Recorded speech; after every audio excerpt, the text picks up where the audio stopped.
Paco terminó sus deberes y está listo para ver su programa favorito. Ya tiene las palomitas, un delicioso jugo natural y está muy emocionado porque el episodio de hoy tratará de... ¡Ups! De nuevo olvidó apagar la luz del pasillo. Debe ir a apagarla.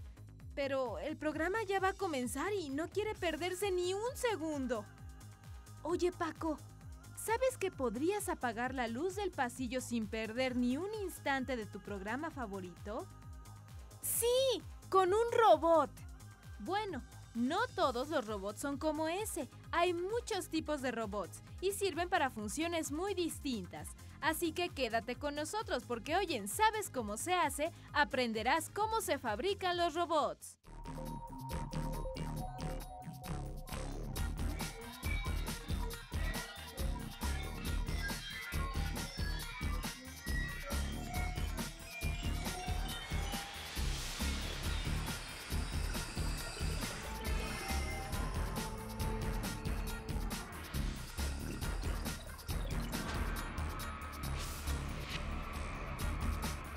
Hoy en ¿Sabes cómo se hace?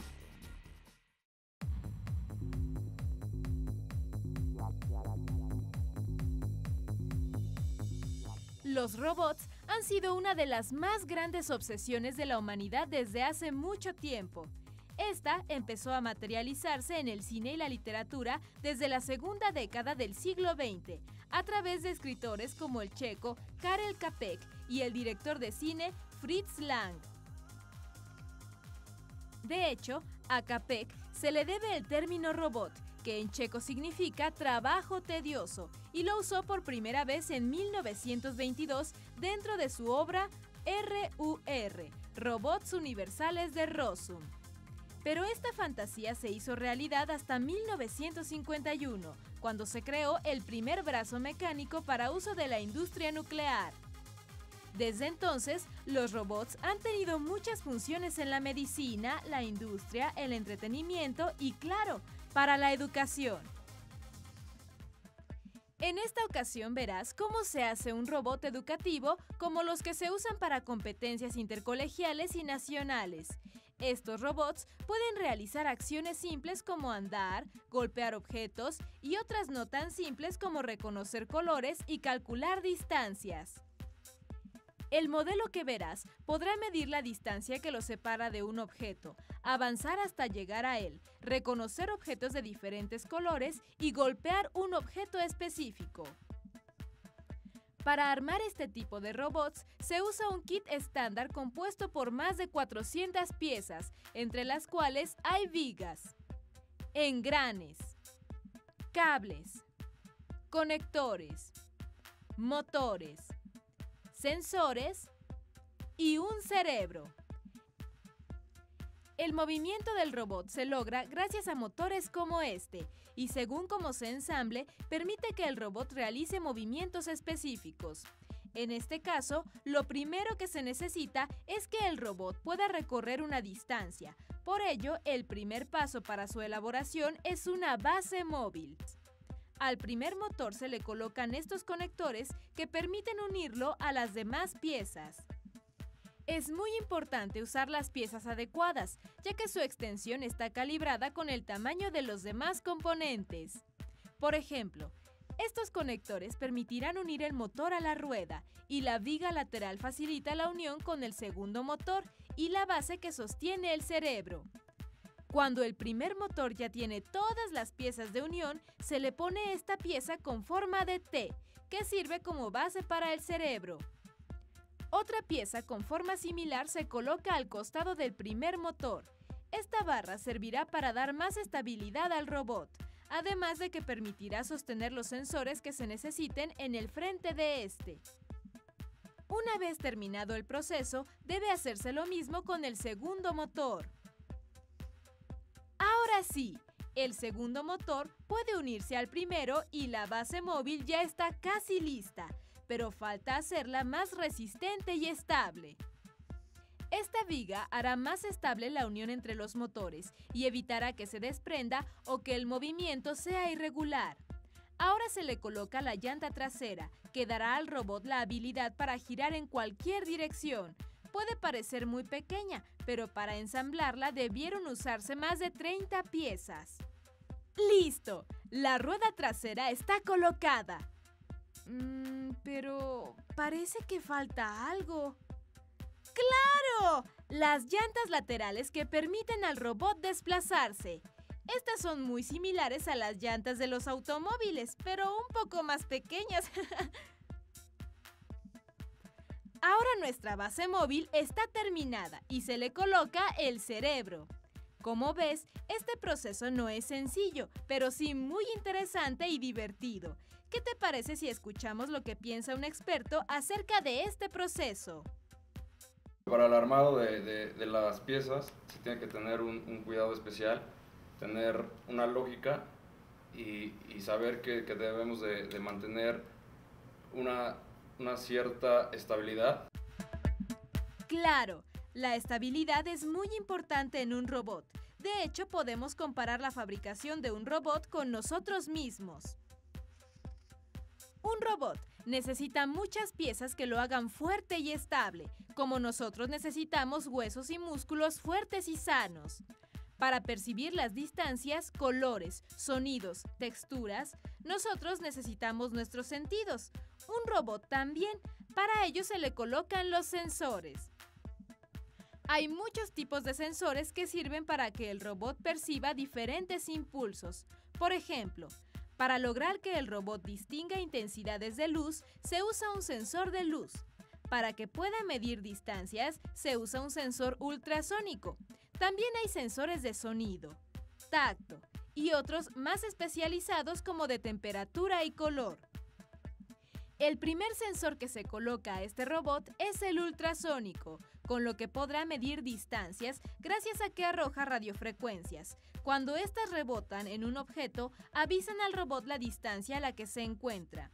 Los impulsos que reciben nuestros sentidos son enviados a nuestro cerebro gracias a terminales nerviosas. En los robots, estas terminales se componen por cables.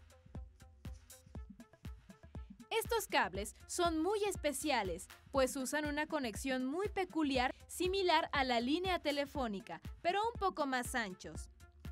En el cerebro del robot hay dos puertos principales, el de la parte superior que sirve para conectar los motores y el de la parte inferior donde se enchufan los sensores. Para la tarea que realizará este robot, se necesitan otros tipos de sensores como el de luz, que le permitirá percibir la intensidad de la luz que hay en un punto específico, con lo que podrá diferenciar objetos con diferentes colores. Recuerda que dentro de la tarea que realizará este robot está golpear un objeto, por eso se necesita agregarle un módulo de golpeo, es decir, un brazo mecánico. Para ensamblarlo se necesitan varias piezas, principalmente se compone de un motor que da potencia al movimiento y dos tipos de engranes, uno de dientes y otro de puntas. El engrane de dientes da fuerza al movimiento y el de puntas le da suavidad, con lo que se evita que las piezas del robot se maltraten debido a la fuerza del movimiento.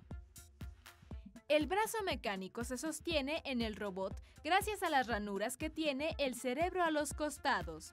Ahora el robot está terminado y solo falta programarlo para que pueda realizar la práctica. Seguro ya estás ansioso por ver al robot realizar la práctica. Pues no te vayas, porque en un momento regresamos para ver cómo se programa el robot para realizar esta tarea.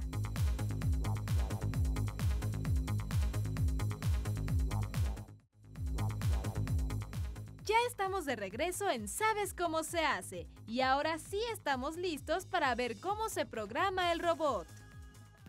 Para esto, necesitamos conectar el robot a la computadora con una conexión USB.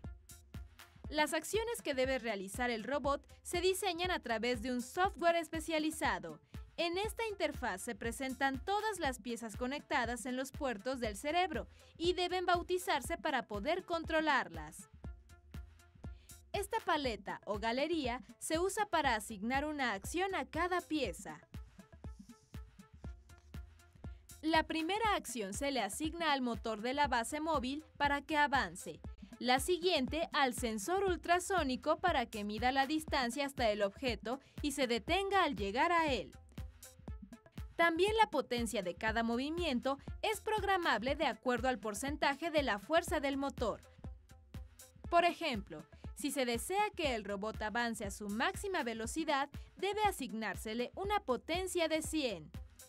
Posteriormente se programa la acción del sensor de luz, que escaneará el objeto para identificar la cantidad de luz que hay en su superficie, y se le ordena que si esta es menor a un valor de 50, emita una señal de error, y si es mayor a este rango, movilice el brazo mecánico para golpear el objeto. De esta forma, el sensor identificará los colores. El azul tiene una intensidad de luz menor a 50 y la del rojo es mayor. Al terminar de diseñar estas acciones, se descarga la programación en el robot. Por fin el robot está listo para realizar la prueba que se le ha asignado. Para ello se coloca en esta mesa. La mesa está cubierta con papel blanco, pues la superficie uniforme y luminosa facilita el buen funcionamiento del sensor de luz. Ahora veamos qué tal realiza la práctica el robot. Sí, el robot reconoció que este objeto no es el que debe golpear y emitió la señal de error. Ahora veamos cómo realiza la segunda parte de la prueba. ¡Muy bien! El robot realizó la prueba perfectamente, pero veamos cómo hizo para lograrlo. Primero se activa el sensor ultrasónico que reconoce la distancia. Luego reacciona el motor de la base móvil y se aproxima a la bola. Cuando el sensor ultrasónico percibe que ha llegado a la base, activa el sensor de luz. Este identifica el color. Si no es el deseado, activa el sensor de sonido y emite una señal de error. Pero si el color es el indicado, activa el motor del brazo mecánico y golpea el objeto. La acción que acabas de ver puede parecer sencilla, pero requiere de mucho esfuerzo al igual que tu cuerpo. ¿Te has preguntado cuántos movimientos y procesos mentales realizas para tomar un vaso con agua o para marcar un número telefónico? Pues todos esos movimientos que en tu cuerpo son casi automáticos deben programarse meticulosamente en el robot. Pero no creas que esto hace limitadas las capacidades de estos pequeños, pues a pesar de que sus cerebros poseen solo 3 entradas de motores y 4 de sensores, pueden realizar casi cualquier acción que imagines, como bailar, escapar, reconocer colores, medir distancias, etc. Solo debes pensar muy bien cómo programar esas acciones. Ahora sabes lo importantes que son este tipo de máquinas, no solo como una divertida forma de pasar el tiempo, sino como valiosos apoyos en la vida cotidiana, incluso para apagar la luz del pasillo, ¿verdad, Paco? Pero no te vayas, porque en un momento te mostraremos cómo se hacen las máquinas de videojuego.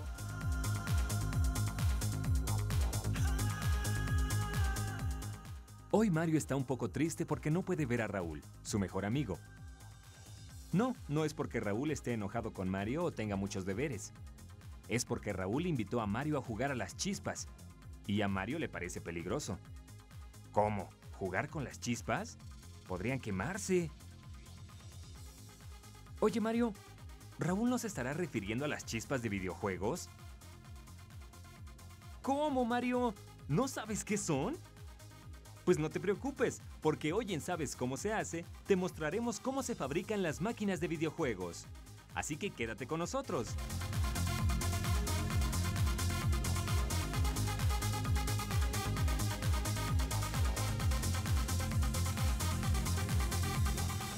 Seguro que hoy tienes una consola de videojuegos con gráficos de muy alta calidad en casa y te hacen pasar divertidísimos momentos con amigos y familiares. Pero los videojuegos no siempre han tenido esta presentación. Hace casi 40 años que existen y han pasado por muchos cambios a lo largo de su historia. En la década de 1970, los videojuegos se popularizaron. Eran enormes máquinas colocadas en locales destinados especialmente para ellas. Un poco más adelante, surgieron consolas domésticas, pero no eran tan populares como los locales de chispas. Sí, chispas, así se les conocía anteriormente en México. Pero estos no eran solo una forma de entretenimiento, sino que se convertían en un punto de reunión entre amigos y un buen pretexto para conversar y divertirse. Ahora las conocemos como maquinitas, y a pesar de que todos hemos pasado un agradable rato frente a una de ellas, seguro que muchos no saben todo lo que debe hacerse para que estas maquinitas, chispas, juegos de video o como quieras llamarles, lleguen a nuestras manos. Para elaborar una de estas maquinitas se usan 3 elementos básicos: el gabinete, el cinescopio o pantalla y por supuesto el videojuego. Veamos cómo se elabora el primero. El gabinete es el cuerpo del videojuego. Soporta el tablero, la pantalla, el videojuego, además de que da la tradicional forma a estos divertidos aparatos. El material para la elaboración del gabinete son estas grandes placas de madera comprimida. Para la parte externa, se usa comprimido con una cubierta plástica. Para las partes internas y de refuerzo, se usa el mismo material, pero sin este recubrimiento. Los cortes deben ser muy precisos, por lo que se usa una sierra vertical que puede ajustarse gracias a estas prensas que sostienen las reglas que guían la madera en la mesa. Las piezas de los gabinetes de videojuegos son muy peculiares, por ello deben cortarse primero los bloques más grandes y después se les irá dando la forma específica. La seguridad es un elemento muy importante, por ello se usa este sello sobre la sierra. Con él se evita que los trabajadores tengan un accidente por un error de cálculo o distracción, pero de cualquier manera deben ser muy cuidadosos. Ya están cortadas casi todas las piezas y es momento de empezar a dar a cada una su peculiar forma. Por ejemplo, esta pieza rectangular sostendrá la pantalla o cinescopio cuando el gabinete esté terminado. Para ello debe cortarse el centro con la medida exacta de la pantalla. Cuando ya se tomó la medida del cinescopio, se comienza a cortar capa por capa. Se corta de esta forma para evitar que el material se fracture o se quiebre. Después de varias pasadas, la pieza está lista. Esta otra pieza es muy similar a la de la pantalla, pero conforma un respirador trasero que evita que el cinescopio se caliente demasiado. La ventilación es un elemento muy importante en estas máquinas, pues funcionan sin descanso durante largas horas, y sin una ventilación adecuada, la maquinaria se descompondría muy rápidamente. Ahora veamos cómo se elaboran las demás piezas. Este será el techo del gabinete, y deben hacerse algunas fisuras en él. Estas también funcionan como ventilación. Es muy importante que cada nuevo gabinete sea idéntico al anterior. Por ello se usan gran cantidad de moldes y guías, como esta, que sirve para marcar la ubicación exacta en el que deben ir las fisuras de ventilación. Una vez terminada la pieza, se hace el barrenado, es decir, una pequeña fisura a lo largo de todo el costado. Esta fisura sirve como un canal para el pegamento, lo que permite que se esparza por toda la pieza y pegue con mayor firmeza esta delgada pantalla de aluminio. Seguro siempre que piensas en un gabinete de videojuegos, recuerdas este tradicional filo metálico. Pero su objetivo no es solo dar mejor presentación a la máquina, sino que también sirve como protección contra el desgaste del comprimido. Mientras tanto, se hace el piso del gabinete. Esta pieza es de las más importantes, pues sostiene todo el peso del videojuego. Debe ser muy resistente y estar perfectamente alineada. Pero eso no es todo. También debe tener una buena presentación. Por ello, al terminarlo, se pinta. Las piezas internas o de soporte del gabinete no estarán visibles, por ello no tienen cubierta plástica, pero de cualquier forma, todas se pintan para hacer más resistente el material a la humedad y otros factores ambientales. Estas grandes placas de comprimido con cubierta plástica serán transformadas en los costados de la máquina. Su función es dar la particular forma a las máquinas de videojuegos. Para este proceso también se usan moldes, pues la figura de estas piezas es muy importante para que el gabinete tenga la mejor calidad. Después de marcar la silueta de los costados, estos son cortados. Una vez que los costados ya tienen su peculiar forma, se pulen los bordes y se les hace el barrenado. Después de aplicarles el borde metálico, los costados del gabinete están listos para ser ensamblados. Pero esperen, parece que nos falta algo. Claro, el tablero.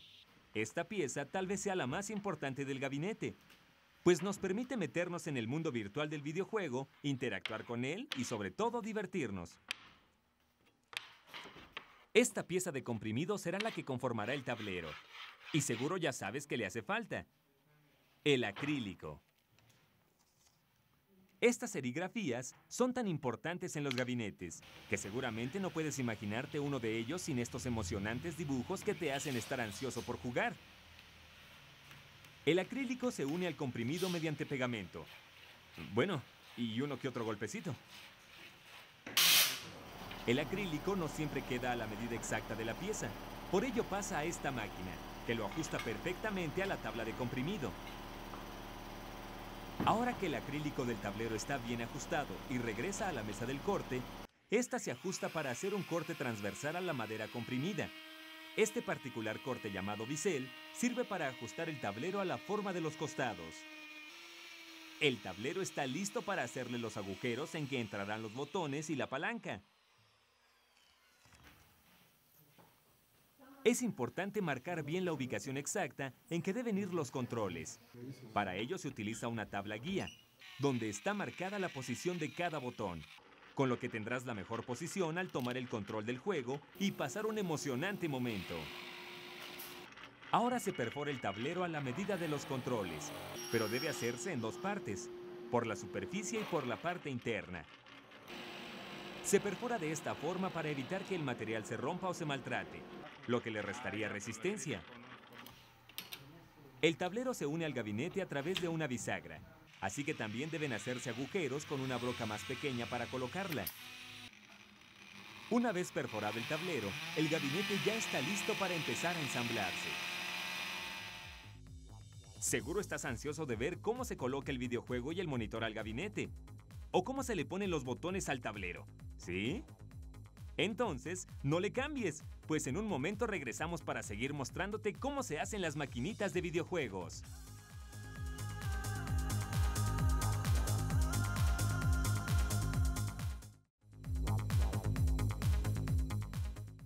Ya estamos de regreso en Sabes Cómo Se Hace. Como has visto hasta ahora, el proceso de elaboración del gabinete para videojuegos depende en gran medida del esfuerzo manual, principalmente de carpintería. Claro, de un buen trabajo de carpintería depende la fuerza y resistencia del gabinete, además de su buena presentación. Ahora sí, todas las piezas están listas para ser ensambladas. El armado inicia por el suelo del gabinete. Esta sólida pieza se refuerza aún más gracias a estos soportes que se ponen en las uniones. Posteriormente se le colocan los costados. Es importante llevar a cabo estos pasos muy meticulosamente. De otra forma, no podría hacerse correctamente. Por ejemplo, si no se empezara a armar el gabinete por el suelo y los costados, los trabajadores se estorbarían unos a otros y debería hacerse un paso a la vez. Esto hace del ensamblado uno de los procesos más complejos en la elaboración del gabinete, pues se requiere una gran coordinación entre los trabajadores, además de mucha experiencia para evitar equivocaciones. Estas tablas conforman el esqueleto del gabinete. Al colocarlas en todas sus uniones, se asegura una gran resistencia, muy necesaria para el uso tan rudo que a veces se le da a las maquinitas. La precisión es muy importante al ensamblar el gabinete. Por ello se usan estas escuadras que permiten ajustar y sostener las piezas a la medida necesaria con gran exactitud. Mientras tanto, un trabajador va marcando la ubicación en que debe ir el tablero. En este proceso es muy importante la coordinación entre los trabajadores, pues mientras uno coloca los soportes, otro debe ir montando las piezas. Ahora se colocan estas piezas de madera que sirven como soporte para el sistema electrónico. Mientras tanto, otro trabajador coloca la parte frontal del tablero. La colocación de la tarjeta madre es muy importante, pues debe estar en una posición específica para controlar el monedero, el videojuego, el tablero y la pantalla. Si alguna vez te habías preguntado cómo hacen las maquinitas para permitirte jugar cuando insertas una ficha, ahora sabes que lo hace a través de la tarjeta. Esta debe pasar por un cuidadoso proceso de programación para poder hacer todas las funciones necesarias. Esta es la pieza que mantendrá firme el monedero. El agujero que tiene está ajustado exactamente a la medida de este.